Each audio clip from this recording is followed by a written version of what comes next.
Halo teman-teman, di sini kita akan membahas tentang pencegahan HIV/AIDS pada remaja ya. Di sini ada anggota kelompok kami. Yang pertama ada Handana Yudo Satrio sebagai ketua, Inggit Puspita sebagai sekretaris, Fatihah Hafsanatu Zahro sebagai bendahara, Francisca Adisa Putri sebagai penanggung jawab, Farah Nida Aurelia sebagai si dokumentasi, Kesadia Senomi Fatihah sebagai si perlengkapan, Jagat Sukma Pranawa sebagai si acara, dan Fahar Syah Natadewana Surya sebagai si keamanan. Di sini kita akan membahas definisi HIV/AIDS, klarifikasi HIV/AIDS, penyebab HIV/AIDS, faktor resiko HIV/AIDS, pencegahan dan pengobatan HIV/AIDS, dan cara penularan HIV/AIDS. Apa sih yang kalian ketahui tentang HIV/AIDS? Terus bagaimana ya cara pencegahannya? Mari kita simak bersama-sama ya teman-teman. Nah, di sini ada definisi HIV/AIDS. HIV atau Human Immunodeficiency Virus adalah sejenis virus yang menyerang sistem kekebalan tubuh manusia dan dapat menimbulkan AIDS. HIV menyerang salah satu jenis dari sel-sel darah putih yang bertugas menangkal infeksi. AIDS adalah singkatan dari Acute Immunodeficiency Syndrome yang berarti kumpulan gejala atau sindrom akibat menurunnya kekebalan tubuh yang disebabkan infeksi virus HIV. Yang selanjutnya yaitu klasifikasi HIV/AIDS. Klasifikasi HIV/AIDS dapat dibagi menjadi 4 bagian, yaitu yang pertama ada infeksi HIV akut. Tahap ini dapat disebut juga dengan infeksi primer HIV. Keluhan dapat muncul setelah 2-4 minggu terinfeksi. Yang kedua, infeksi seropositif HIV asimptomatis. Pada tahap ini, hasil tes serologi yaitu menunjukkan hasil positif tetapi pada gejala asimptomatis.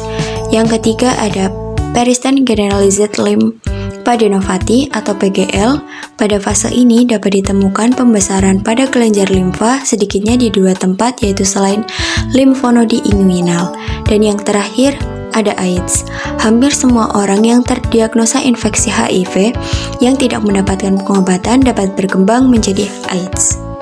Dan penyebab HIV/AIDS yaitu bisa disebabkan oleh 1. Penggunaan narkoba suntik, 2. Seks bebas terutama dengan sesama jenis, yang ketiga melalui transfusi darah dari ibu ke bayi, dan yang keempat adalah seks oral.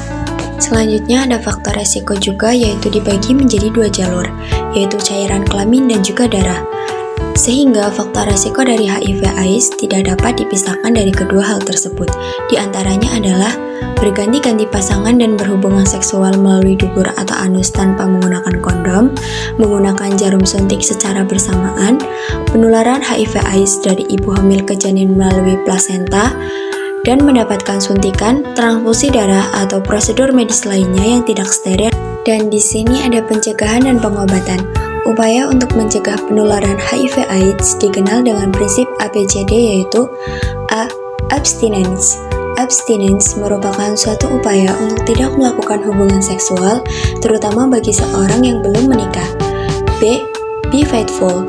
Be faithful merupakan suatu upaya untuk tidak berganti-ganti pasangan, atau dengan kata lain menunjukkan sikap saling setia kepada pasangannya. C. Kondom. Melakukan hubungan seksual yang aman, yaitu dengan menggunakan alat pelindung atau kondom. D.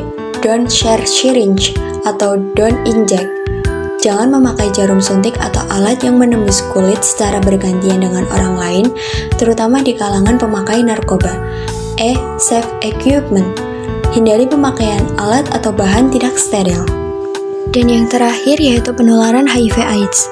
Virus HIV menular melalui 6 cara penularan, yaitu 1. Hubungan seksual dengan pengidap HIV/AIDS. Hubungan seksual secara vaginal, anal, dan oral dengan penderita HIV tanpa perlindungan bisa menularkan HIV. Yang kedua ada ibu pada bayinya.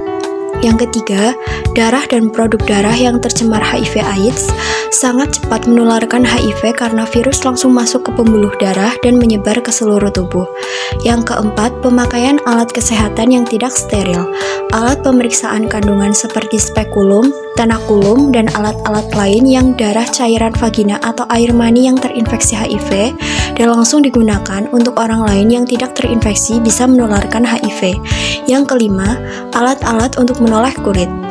alat tajam dan runcing seperti jarum, pisau, silet, menyunat seseorang, membuat tato, memotong rambut, dan sebagainya bisa menularkan HIV, sebab alat tersebut mungkin dipakai tanpa disterilkan terlebih dahulu. Nomor 6. Menggunakan jarum suntik secara bergantian. Jarum suntik yang digunakan di fasilitas kesehatan maupun yang digunakan oleh para pengguna narkoba sangat berpotensi menularkan HIV.